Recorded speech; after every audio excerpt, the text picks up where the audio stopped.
you. Thank you, Erica. Thank you for inviting me to present today. I will try and keep to my 10 minutes. Well, I will keep to my 10 minutes. I have quite a lot of information on these slides, so you have my address at the bottom there. I'm happy to share these slides, and also perhaps the organisers of this great event will also be making those slides available. So let's have a look. So the starting point for this MIPA model really emanates from my own fields of professional practice and my practice within HE. I'm Director of Education here at the Royal Academy of Dance, and our focus is on dance teacher education, both with university validated degrees and professional awards.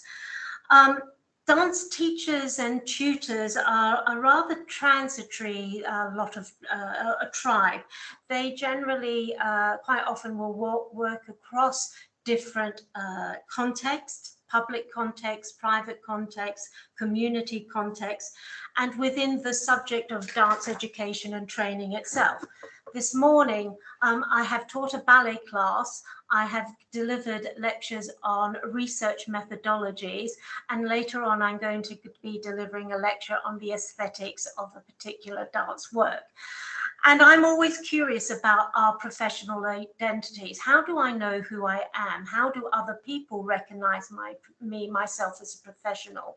And what are the things that actually influence how I understand, etc.? And I'm particularly interested in how people make decisions about not only their practice, but who they are as a professional. Moving on to the next slide.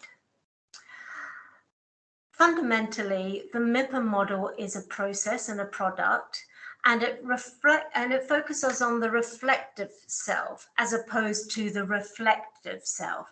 And on this slide here, I just make that distinction between the reflexive self and the reflective self, because quite often the focus is on reflecting on the what and the how of what you do, and sometimes ignores the why we do things. Why am I doing what I am doing? How does the what and the how inform and influence how I think of myself?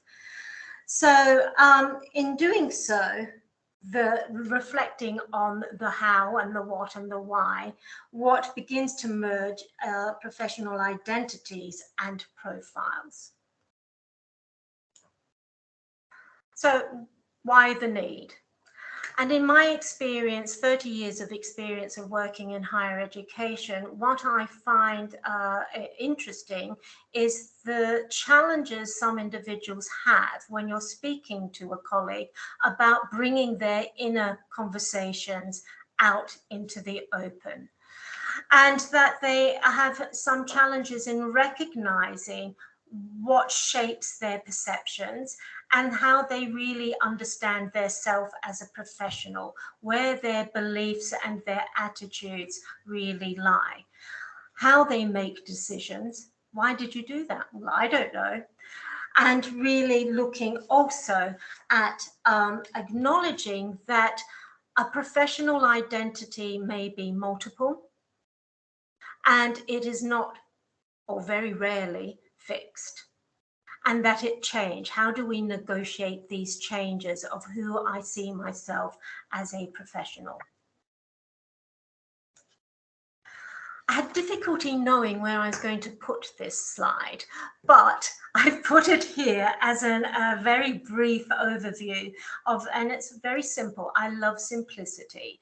So this is a coordinate plane where you can see where there are the coordinates there divided into the horizontal axis, which may be very familiar with us, our agency as being passive or active, and the vertical axis, which you'll see the terms there, materialist and idealist, and you may think, what the hell is that all about?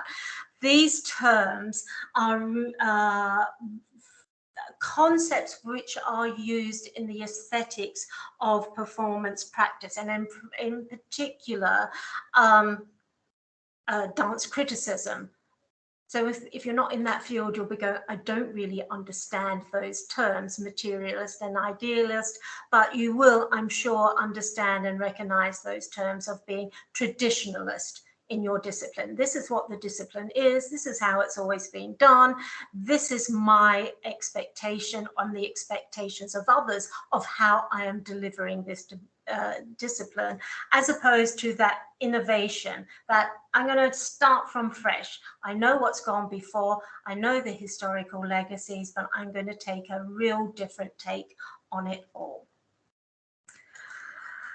I mentioned before, previously, that the MIPA model is a process and a product, and this chart here won't be of any surprise to you, of that iterative cycle of how you engage with the process. Very quickly, and I won't leave a lot, you don't need to read all of this, but it is a process that involves a listener and the speaker being the person, the colleague who is thinking about, who is doing the reflection, and the listener guiding the process. The significance of the colors here are that the blue is looking at where the listener and the speaker are engaging together, whereas the green is where the listener is going away and looking at the discussions, reflecting, synthesizing, and analyzing what those outcomes are. And that's just going through those 5 phases there. So at the end of all of this, it should be possible to plot or identify a personality type here. And it's through those, through the coding of the listener's coding of emerging messages and themes, that it's possible to plot the outcomes onto a grid. And here, what this graph shows is you'll see little dots with different colors. Let's just focus on the red. Those are 4 dance teachers who are working in a specific dance context. And I believe in this dance context, it was a private dance teaching context, private dance schools. And you can see here, you might say, well, they're going to be more similar than they are different. And by a very sort of a visual there, you can see that even though they could be all seen as being of the same tribe, they actually perceive and see themselves and talk about their professional identities very, very differently.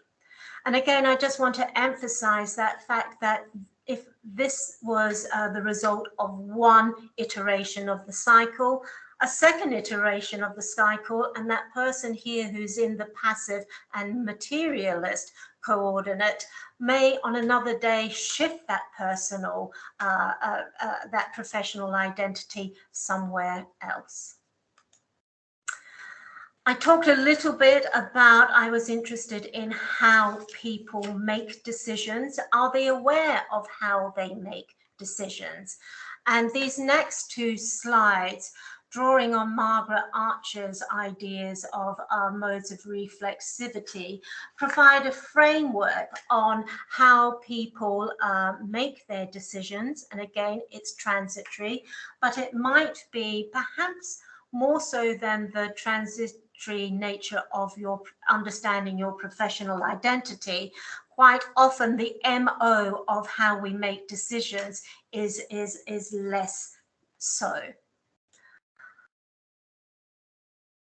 And all of this together brings together, the listener is enabling to put together a pen portrait. And this pen portrait of Isabel, through those discussions, the synthesis and the analysis of what is said, would position this dance teacher, or any professional, to be frank, as an active materialist, So active in agency, but holding on to the historical legacies of the discipline. But in terms of Isabel's decision making, she is a meta-reflective decision maker in that she actually takes on board who she is, the other people, how she reflects on other people as well. So that was a very quick nuts and bolts. So what are the so what and who cares considerations? So it's good to talk, right?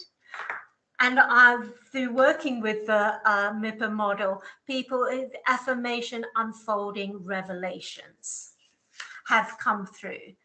And this is just a very brief overview of a note that was given to me by someone who actually engaged with the MIPA model with me, and that reflective reflection of who that person was. But is it always good to talk?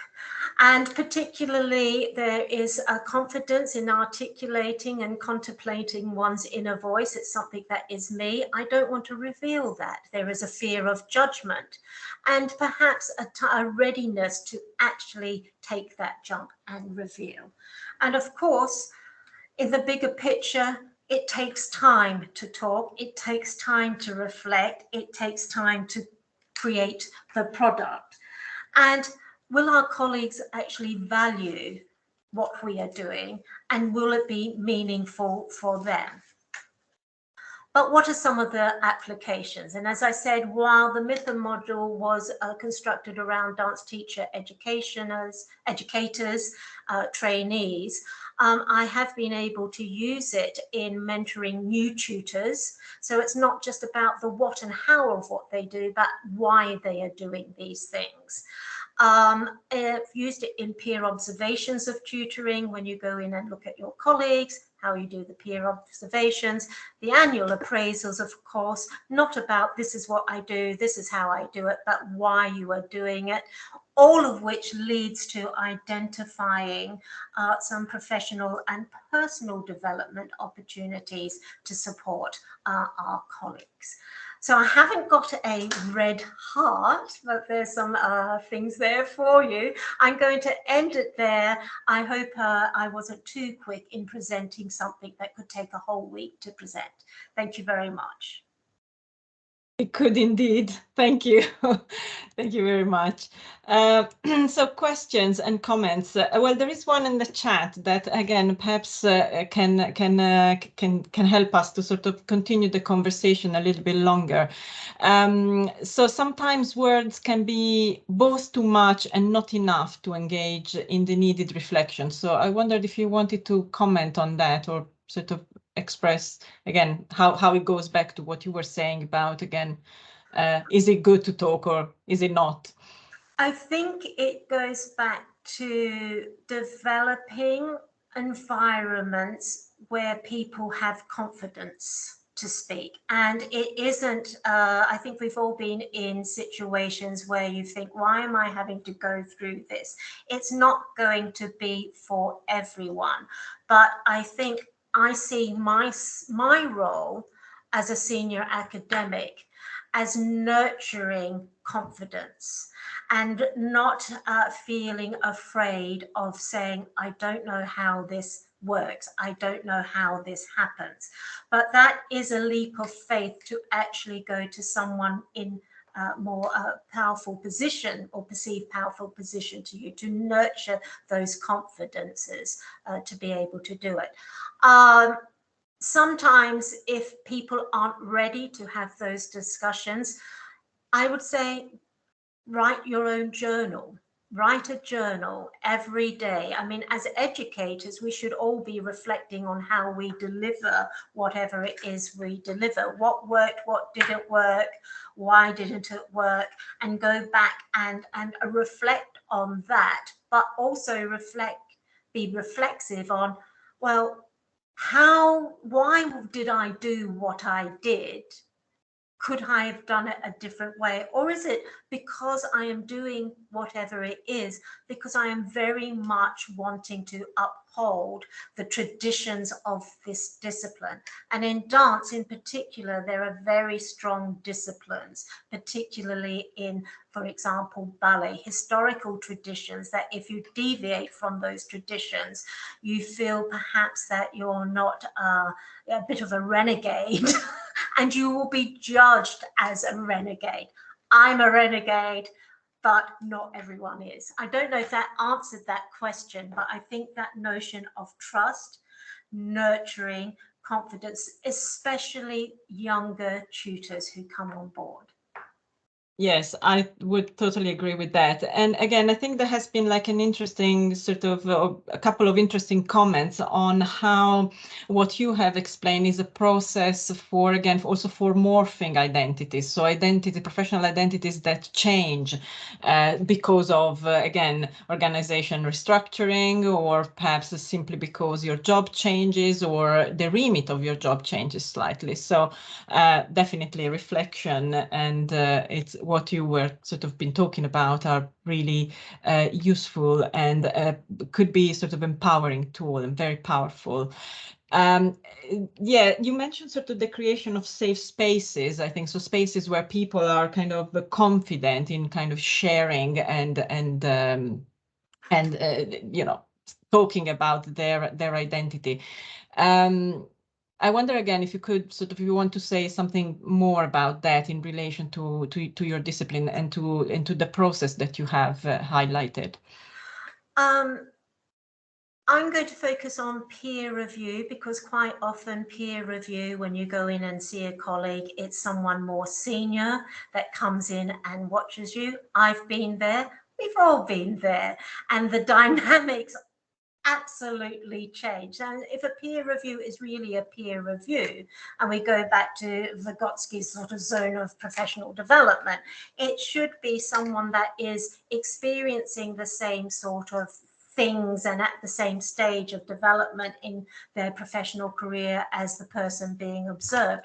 So in the Royal Academy of Dance, our peer review actually has people at a more or less the same level going in and reviewing each other, because it's not actually what in this instance, the product, what you write about, that the report, it is in the learning through those discussions, such as, I was really interested why you did this like that, because I've been trying to get my students to do it just as you've done it. How did you do it? And of course, that takes a little bit of pressure off the individual who thinks in a peer review, I'm being assessed. However much you couch it, you always think, I'm going to be assessed by someone who is in more power than me, and what are they going to think about me? So I think that is about it. It's a sort of a 360 nurturing, supportive nature environment which we need to sort of promote. But we know that takes time, and time, we have very little of it in higher education. Indeed, we do. And I think that some of us could relate very well to that kind of culture around peer review that you have just described. So peer review as a safe space, that's very interesting, and a very, very interesting concept. We only have 1 minute left, and I would like to go back to your sort of the circular model that you have shown with all the steps. And at some point you had create.